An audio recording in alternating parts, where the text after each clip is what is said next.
The real driving force in this organization is that it actually does change people's lives. We come each day to work here, but what we remember is that people live here. They live here 24/7. There was no longer room for the offices for all the staff that needed to support the people living here at the YWCA and their needs. And even some of the housing structure in the upper floors was not as useful as it could be. When I realized what we were up against, there really was only one vehicle, and that was the tax credit deal. We needed to bring in $1.8 to $2 million to be able to qualify for tax credits.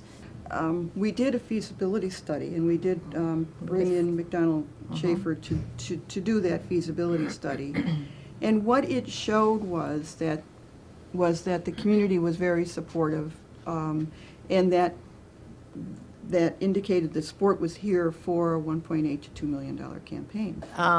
The day we announced our campaign is the day that Lehman Brothers went under. It's true.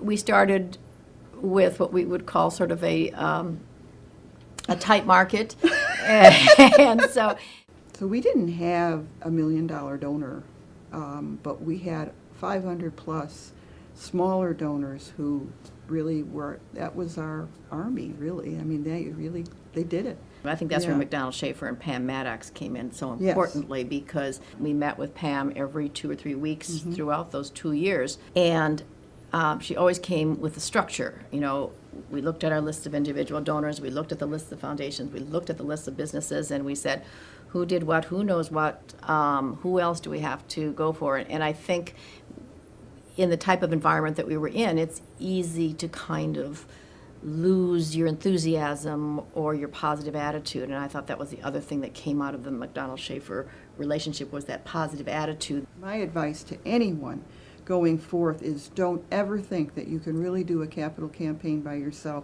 If you're a shop of 2 or 3 people, it's not going to work. You really need that expertise. You really need that follow-through that Pam and her team back at her shop brought to the table. We've just come out on the other side of the worst economic recession that we've seen in this country since the Depression. And the YWCA stands strong on the square here in Madison.